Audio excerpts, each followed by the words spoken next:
I'm John Strickland. I'm delighted to be here again at the World Travel Market this year to chair a number of our aviation sessions.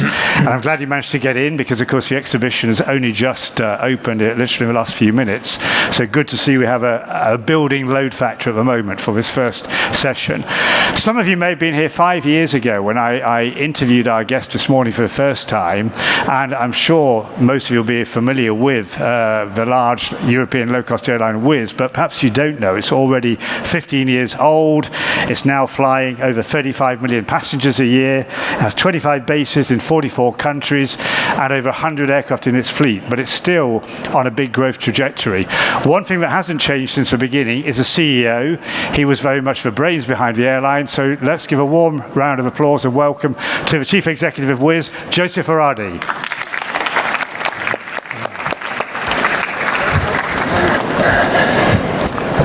József, welcome to World Travel Market. Morning, John. For the second time. Now, I was going to remind you, we did this interview, I think, 5 years ago, and I remember you said at that time, as we were walking to the interview, be gentle with me.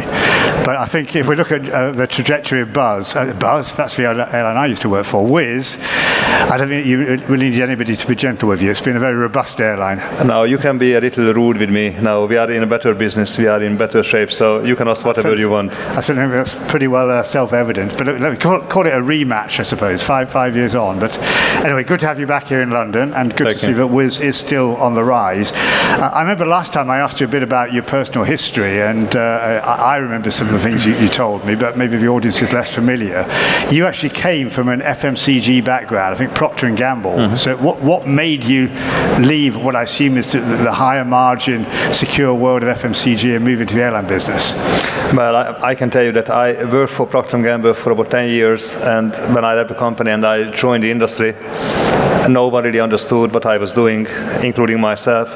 And at that time, I thought I was making a huge mistake. And I was in a high margin business, very big blue chip company, and I went to a little tiny airline called Malév Hungarian Airlines at that time, losing a lot of money, full of organizational problems and business issues, and I just didn't know what I was doing. But in hindsight, I would say that probably that was my best professional decision I've ever made, because that led me to Wizzair, and as you can see, Wizzair today, it's a very successful business.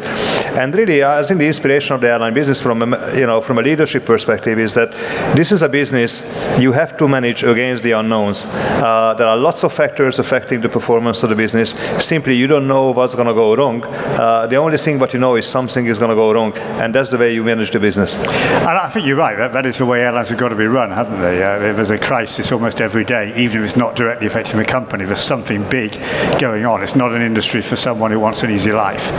No, definitely Probably not. easier to stick and sell the soap powder or washing up liquid with Procter & Gamble.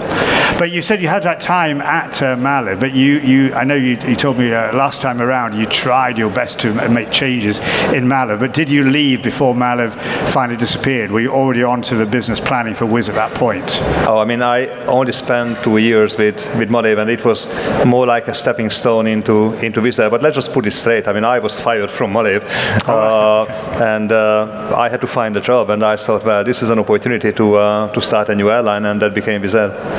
It's amazing, as we said, it's now 15 years since that happened, and maybe a lot of people skeptical that we could see a low-cost airline, particularly in the east of Europe. But Eastern Europe is very much, the cornerstone of your strategy, isn't it? Tell us a bit more about that.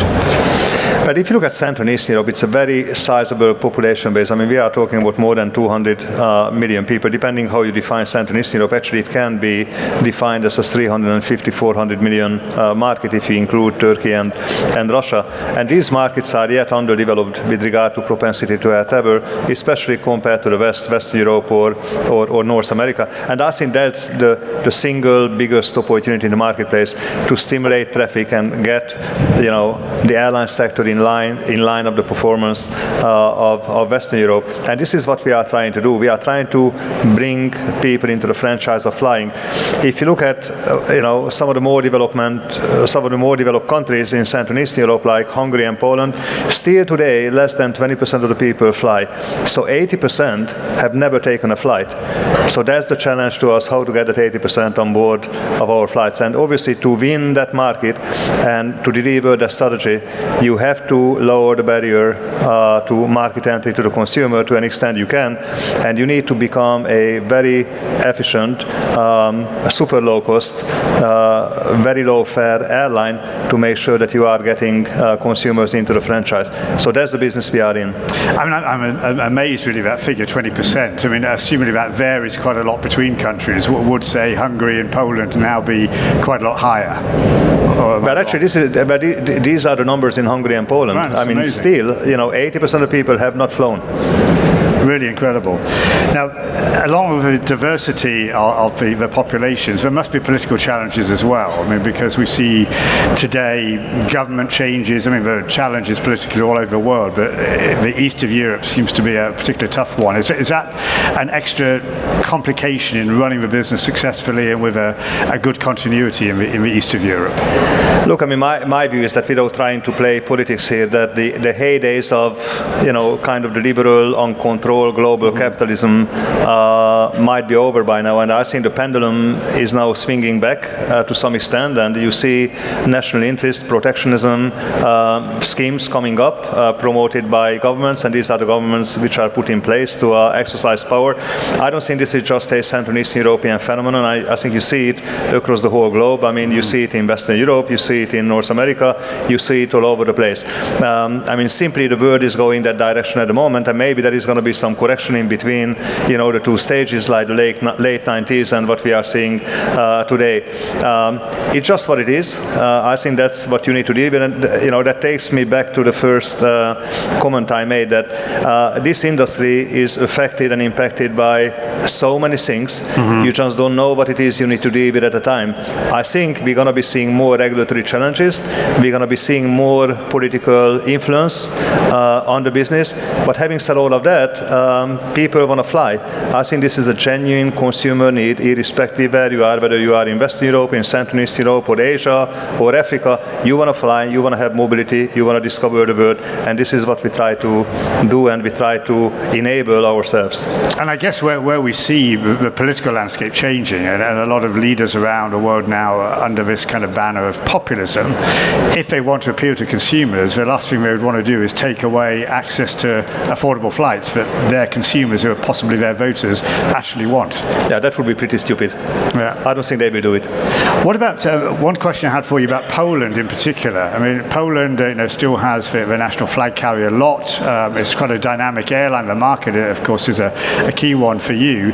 But that airline, under the new political regime there, seems to be getting quite a lot of government encouragement. There's going to be a new airport with the ambition to be a hub. A couple of other airlines that I've spoken to have said there are some challenges even in the freedom to operate day-to-day, turnaround times or fueling and so on in Warsaw. Is that something you see as a particular challenge? Well, I mean, you can use Warsaw as an example, but you can use many examples in Europe. I mean, how is the Dutch government protecting the interest of KLM? How is the French government protecting the interest of Air France? What's going on in Italy? Why is Alitalia still flying? Totally illegally, from a legal point of view, if you look at the EU laws and regulations. Poland is just another brick in the wall. Yeah. Yes, there is protection going on. You can argue that the market is distorted, but again, you are seeing it all over the place in Western Europe as well. And this is what I said. You will see more regulations, you will see more politics coming into play into the airline industry. Simply, you have to deal with it. And in terms of your network decisions, what ultimately decides in your mind or your commercial team where you place aircraft as you move forward? Maybe you are expecting me to give you a very sophisticated answer. I think we are very entrepreneurial. We are very proud of carrying the flag of low cost into new territories. Yes. Whenever there is a market window opening up, we tend to jump on that, and we tend to take the risk with opening a market. I mean, as said, we are in the business of stimulating the marketplace. You don't have a lot of data points in many of the instances, so you do a bit of a guesswork and you do an entrepreneur work to start something, and obviously you try to verify it on a financial basis. And at the end of the day, we are not in the charity business, so we need to make money, and I think we are very disciplined on that. So every single route we operate has to be structurally profitable. We haven't found a better strategy than profitability, so we don't fly routes for the sake of flying or for whatever considerations. The single guiding principle we apply in network development is profitability. And talking of profitability, we're here in London, and I think back to 5 years ago when we met before WTM, you were already a big player in the UK market, but we've now got this Brexit challenge. You know, officially we were going to be out of the EU last week, but are you sure? Well, at the moment, I don't think anything is sure, so we're still there for now. You already took proactive measures to ensure that whatever happened, soft Brexit, hard Brexit, no Brexit, whatever, you were able to operate. So you got yourself a UK license, the AOC Airline Operating Certificate. But having been a big player, you then moved on to actually put a base here. So even once we knew this Brexit situation was underway, you announced, I think after that, we're going to now make a base at Luton. Tell us a bit about that, because it's an amazing step forward. Yeah, well, I think I would start saying that since the Brexit vote, Wizzair has grown over 60% of capacity in the UK. So we are still very confident in the UK market. We like the UK market. We like our performance in the UK. We are very efficient. I think with the margin now, we are the lowest cost carrier in the entire UK market. And obviously, when you are in the business of commodities, lowest cost wins and lowest cost prevails. I mean, let's not forget that we've upgraded our operations in the UK. We are now flying almost exclusively AC-21s. A few of those airplanes are actually the AC-21neos, and that airplane is the most efficient aircraft in the world today. And that's the fleet what we are building right now. So we have, created a very efficient and very profitable operating platform in the UK. And you can look at Brexit many ways. I mean, you can look at it like an issue here or an issue there. I think we look at Brexit as an opportunity for us. We're seeing Brexit is going to shake up the market. You're going to see airlines failing. Already you are seeing airlines failing. Monarch went down, Thomas Cook is down, and God knows who else will follow them. And we are looking at those opportunities, and actually we try to take advantage of that market consolidation. So the UK remains very strategic to us, irrespective of what happens to Brexit. We put in the platform operationally and legally that make us compliant with any circumstances and any outcomes of Brexit. So we have an airline here. We've already got designations from the UK government. So no matter what happens, I think we will continue to fly and we will continue to service the market. I mean, I think what was interesting is when you mentioned before about being entrepreneurial but being utterly profit focused. What I've seen since you've had the base in Luton, you've not only increased the scale of operation, but you have switched emphasis away from your traditional Eastern Europe, which is still a major part of your activity. But you're now flying to places like Iceland, you're flying to places in southern Mediterranean like Italy, and perhaps Wizz, maybe I'm wrong, but perhaps Wizz is less well known in the minds of UK customers, unless perhaps they were coming from Poland or Hungary, for example. How are those routes going? Assuming they're going well, if you're following the mantra of profitability. Well, I mean, the one thing I can tell you is that we started operating Wizzair UK a good year ago, and that airline has been profitable since day one. Right. I think it's showing, the efficiency of our business model and the strengths of the market from a Wizzair standpoint. And we look at London, especially, as a core strategic market for the long run for Wizzair. London is the world's largest travel market with a margin. I mean, it's bigger than New York, it's far bigger than Paris. And we're seeing that if you want to be a long-term structural winner in the airline industry in Europe, you have to position yourself in London. So this is what we are doing by flying inbound and also by flying Wizzair UK as an outbound airline. So we will continue to build our presence from a London standpoint. We used to be looking at London as a destination market, but with the change and a bit of a shift in strategy, now we are looking at London on its own merit, and we try to serve the customers of London, not only the inbound traffic, but also the outbound traffic. And you're in several London airports now as well, which is another step. Gatwick, I can't remember how long you've been in Gatwick, maybe a couple of years. Yeah, but Southend is a new one, I think only a few weeks ago. isn't it? Correct. Yes. So and that airport only had about 4,000 passengers a year a few years ago, till I think EasyJet began. Now you started, I think, 2 or 3 routes. Yeah. Well, London is a great market in terms of demand, but it's a difficult market in terms of getting access to infrastructure. Right. Well, Luton is getting stuck. It's full. Gatwick has been full for a while, and Heathrow is completely full. Then you have Southend that offers some capacity to the market. So it's not only that we are playing the supply and demand game in its traditional market sense, but also now we need to play the infrastructure game, how to get access to the market. So that's what we are doing. What about Stansted? I guess Stansted maybe overlaps a bit too much with Luton from the point of view of your network. Yeah, I mean, you have a big beast. You have a big beast in Stansted, and I'm not sure that you want to irritate the lion. Too close. Too close. So they are doing whatever is right for their business. We are doing whatever is right for our business. So we are much focused on Luton primary, but as we are sort of getting stuck in terms of our growth ability in Luton, we are looking at alternatives. Now, another market that you came into, I think, roughly in the last year, which also seems highly competitive, and where that same big beast is present, albeit under a different name, is Vienna. That looks to me like a bit of a bloodbath. I mean, everybody's in there now. It went from nothing to everybody. Is it the same situation there? You're finding your way, that you're going to be one of the survivors in Vienna? Yeah. Because I think there's going to be some fallout there. Somebody's going to go or cut back. I think Vienna is a fascinating situation. You just think about what's going on in Vienna. For decades and decades, Vienna Airport was protecting the monopoly of Lufthansa, the Lufthansa Group. So Lufthansa acquired Austrian Airlines, and basically over 70% of the total market of Vienna went to the Lufthansa Group, which was a nonsense, and it was unprecedented when you looked around in Europe. There was no competition, the market was overcharged, and customers were ripped off. Obviously, the airport had to recognize that that's not the way to go, because the airport was not going anywhere, while all the surrounding airports were growing like hell. So they changed commercial strategy. As a result, they started attracting airlines like ourselves, but also other low-cost carriers. And all of a sudden, everyone showed up, put in a lot of capacity. You are already seeing failures of airlines, so you are seeing Level pulling out, EasyJet is stepping backwards. Eurowings is taking capacity out of the market. The 2 airlines that keep pushing are Lauda and ourselves. We think Wizzair is certainly going to be a structural winner for 2 reasons. One is that our financial performance is by far the best.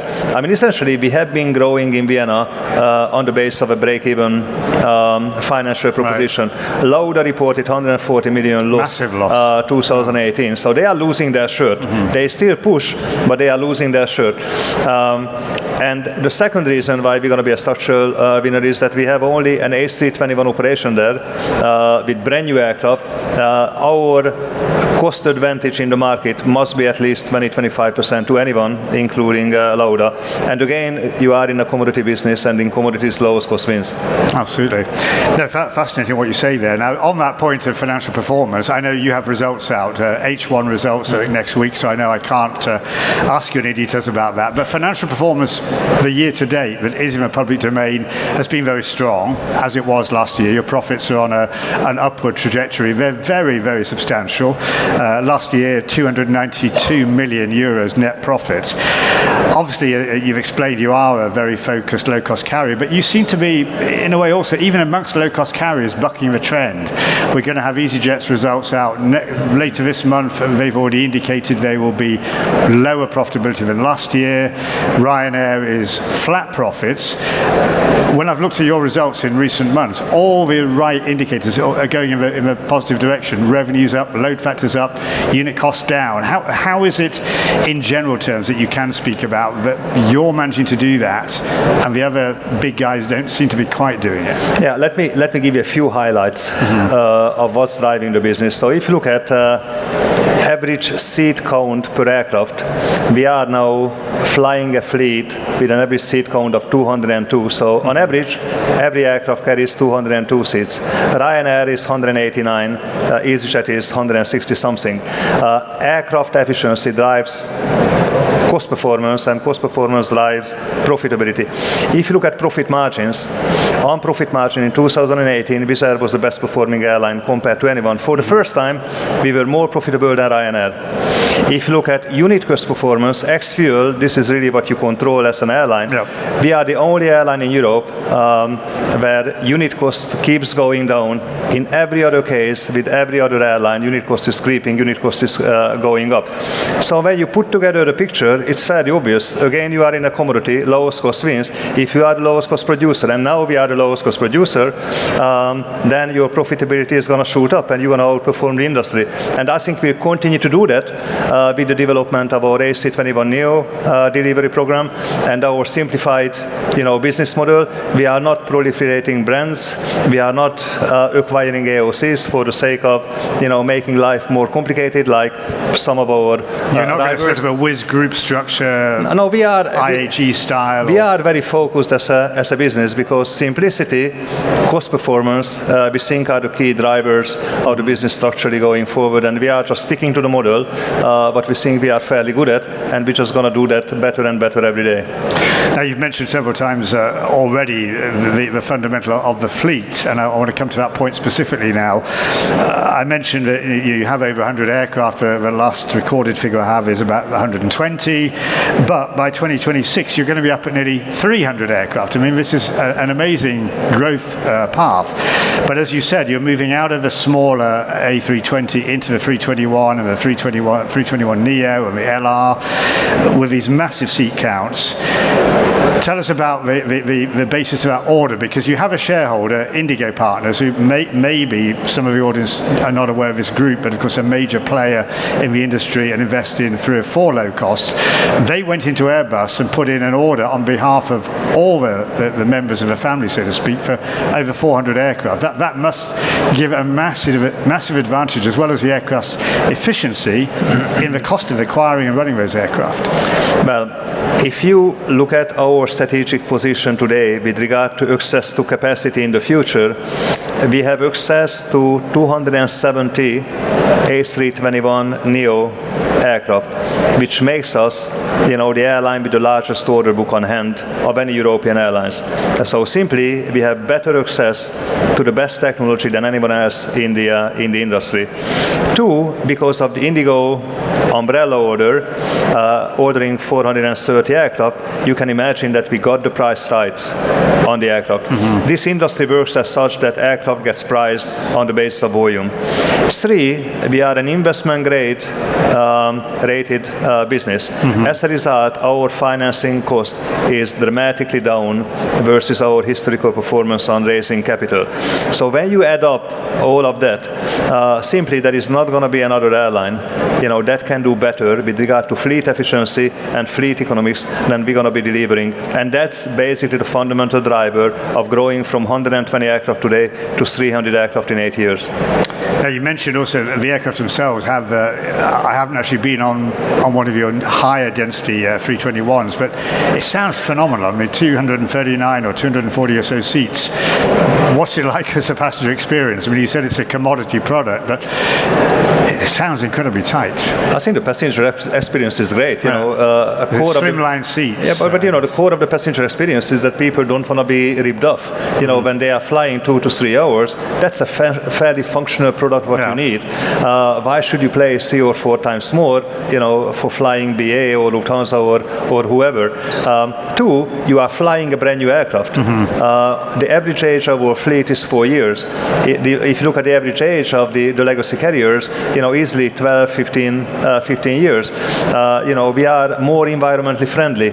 So if you are concerned about the environment, you should be flying Wizz, because our emission rate is by far the lowest compared to anyone else in the industry. We have a great cabin crew, so you're going to be entertained by them. You can buy whatever you want to buy, to treat yourself. So what else do you need? Mm-hmm. Now, in terms of the aircraft, you first of all went for the 321neo, and I think now some of those orders have been changed to the XLR, which Airbus announced a few months ago. Do you envisage really going into much longer distance flights? I think I saw you quoted a few months ago, at least talking hypothetically about going as far as India. You already go to Dubai and Israel, but would you really consider doing something like that? Yeah, I think the way to put it is that the span of our markets today are from the Canary Islands in the west to Dubai to the east. So this is like a span of 10 hours. Today, our longest flight is 6 hours. And basically, if you take the market as a 10-hour span, we have a lot of unconnected points within that span. And I think this is what we are trying to accomplish with the XLR. So don't think of us like, but these are the guys going North Atlantic, or these are the guys who will be the next long-haul low-cost carrier. That's not the objective. Right. The objective is that we are already serving the customer on a 6-hour flight, and the customer is prepared to pay for that experience. And we think you can go beyond that and add another 2 hours and get the customer satisfied on that range as well. And this is what we are going to do. So to an extent, you're willing to look at more or less any geographic radius that fits that criteria where you believe there's a market that can be served profitably? Absolutely. Okay. Absolutely. North Atlantic, you say probably not. Why would you say that? Because that's ultra competitive, and we see kind of low-cost airlines struggling there or who have struggled. The operational parameters are also different. You have to have a differently classified aircraft to fly over the Atlantic. Yeah. Aircraft turnaround times are different. Cost of infrastructure, cost of crew are different. So we don't want to change the business model. We want to stick to the very same business model what we are operating today. We are just extending the range to the customer. For so long as we can do that without jeopardizing, the basic cost performance of the business, we'll consider doing it. If we can't do that, we won't do it. And looking at, long-haul low cost, you don't see Wizz kind of morphing into long-haul low cost. What do you think about that model generally?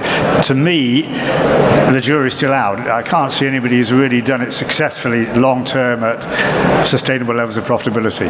Well, I think it will get done at one point. I'm not sure this is going to be Wizz. Again, right. I said we are not trying to set up a long-haul low-cost carrier here.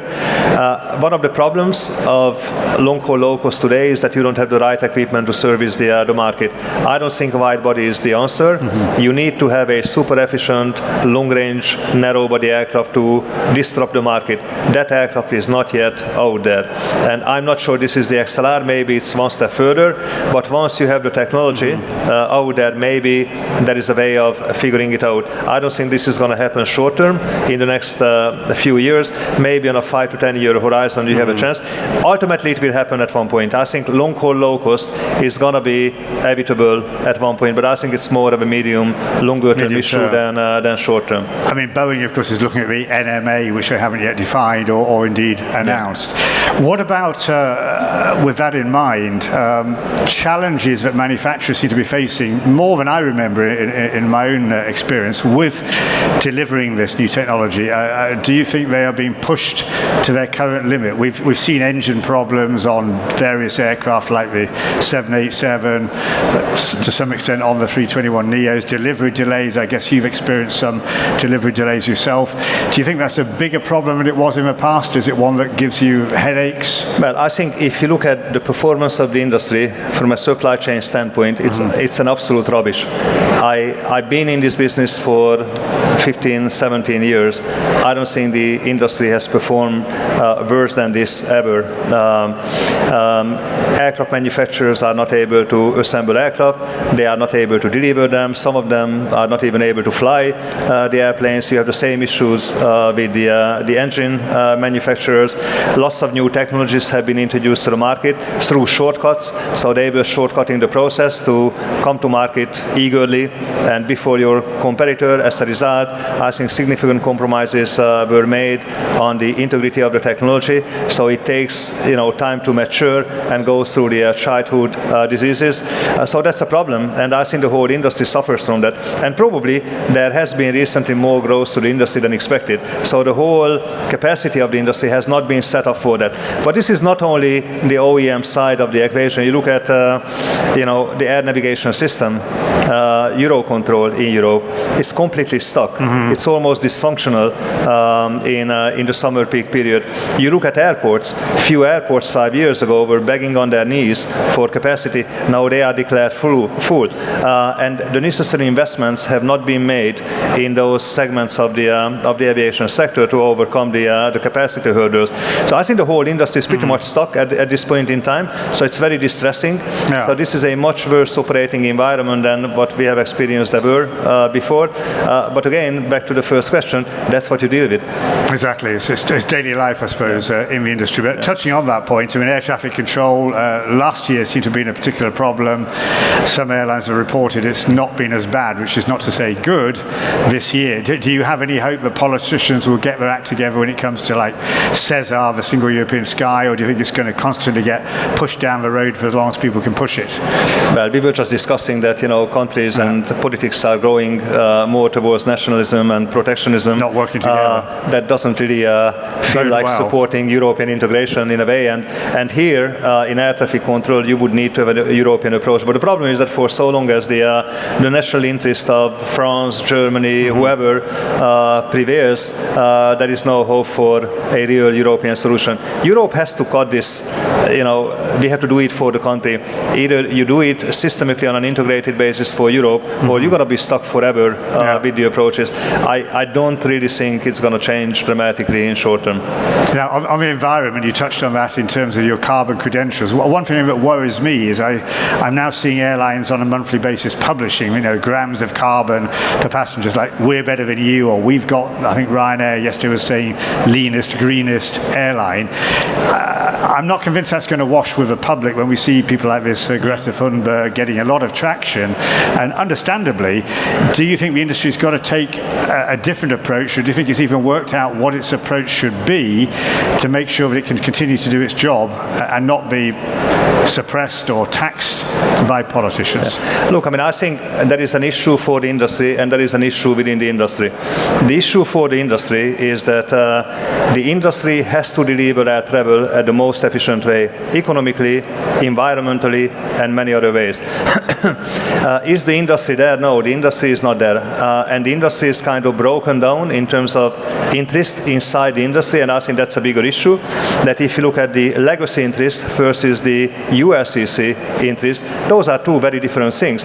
So when the Dutch government, the French government are talking about, taxing the industry, really what they are doing, they are preserving the underperforming, environmentally underperforming airlines like Air France and KLM. Air France and KLM are the worst airlines in Europe in terms of emission, operating very old fleets, 4 engines, business class. If you look at business class passenger emits 3 times more than an economy class passenger. So the first thing what you should do is to eliminate business class. And we have an interest with regard to promoting environmental efficiency. We have to be, the best performer with that regard. We operate the youngest fleet, the highest seat density. We are achieving 95% load factor. We are full, very efficient in operation. Of course, on a per passenger basis, we emit the least to the environment. You might find Ben Smith disagrees with you on that one. I'm sure. For sure. I'd love to have the debate with him. Just coming back, a question I was mentioning to you as we came in. I'm very interested in your shareholder, Indigo. It's headed up by Bill Franke, who I think is, 81 years old. An amazingly successful group. Tell me, what is it like being part of that group beyond the obvious financial benefits?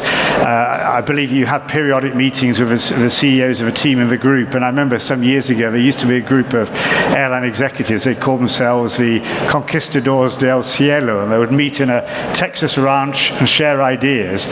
Does Indigo do something similar? I've read that you do meet periodically and you brainstorm and do share ideas across the group. Okay, John, you have to be careful with Conquistadores del Cielo because I'm one of the conquistadores conquistadors. You are one. I am one of them. Well, with regard to Indigo, I think Indigo, first of all, is bringing in a no-nonsense approach to the business. These guys have been tested for decades. They've been airline executives and they've been investors in the airline sector globally, all over the place for a long period of time. Now you are seeing a lot of private equity money flowing into the airline sector. I think 99% miserably fail in the end because simply they don't get it, they don't understand it, they are opportunistic, but the airline business is not an opportunistic business. You can only be successful as an investor in the airline business if you have a structured view on life and you have the experience what you need, to deal with the uncertainties, to deal with all the issues affecting the airline industry. I think Indigo is qualified with that regard.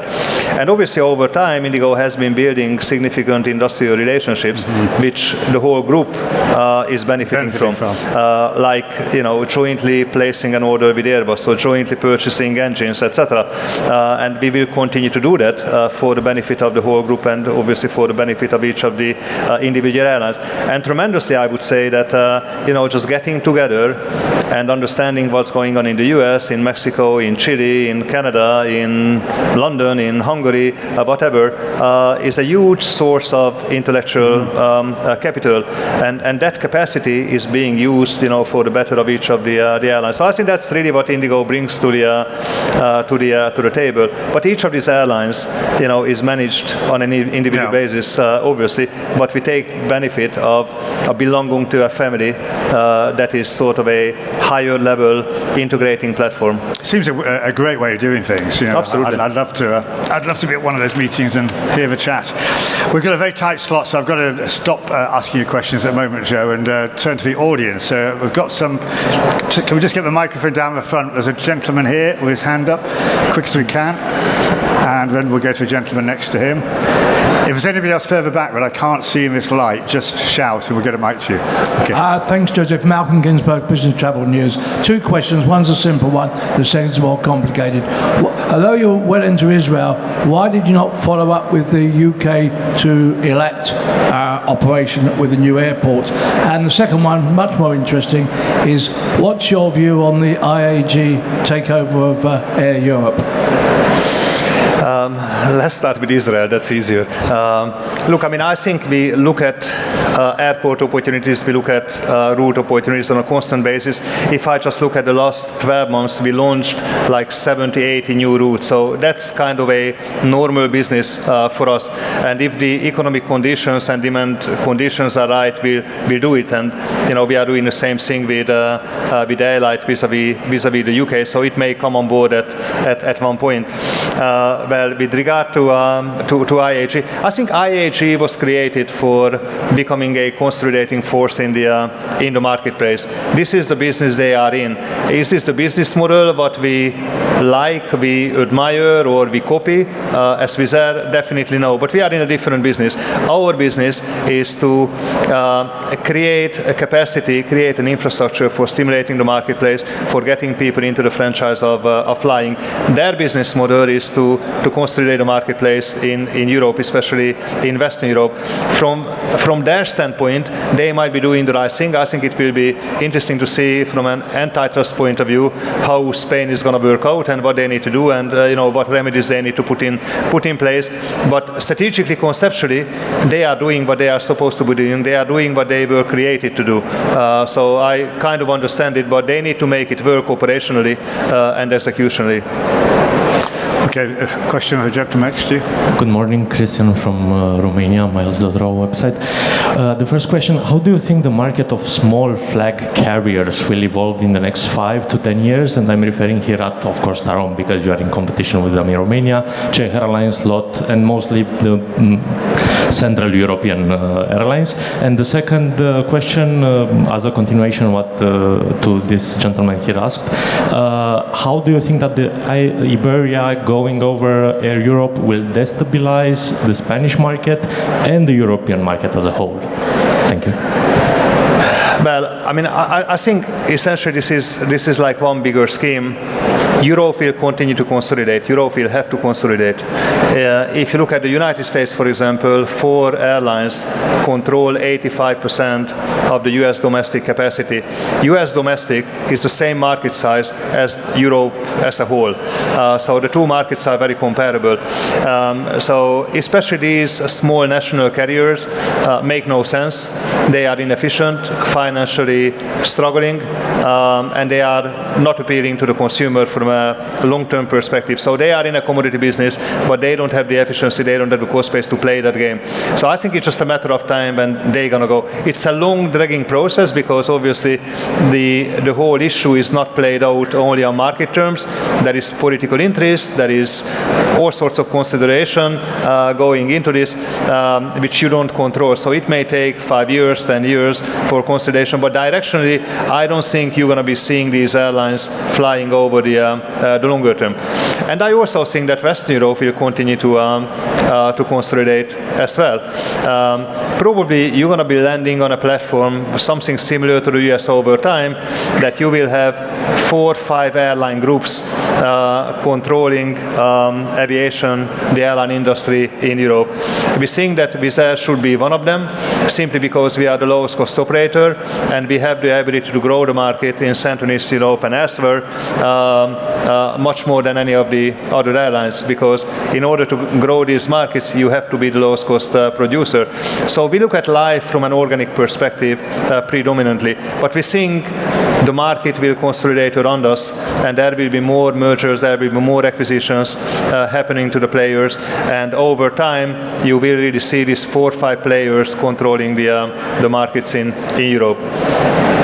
Do you see yourselves, I mean, you say you will be a consolidator, do you see yourselves at risk of being consolidated? There's been speculation in the past about airline groups being interested to put a bid in for yourselves, except the share price is pretty high and that sometimes puts them off. Well, look, I mean, we are almost $7 billion market cap. So should someone want to take over us and happy to pay $10 billion, I think we would consider it.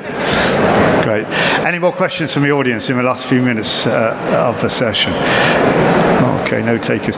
Just a quick one on digital, Joe. I mean, everybody talks about digital and some people have a good grip on it, others don't. How important is that to Wizz, both in terms of what you're doing with customers and in how you run the business, as we're in this age of an amazing wealth of data available?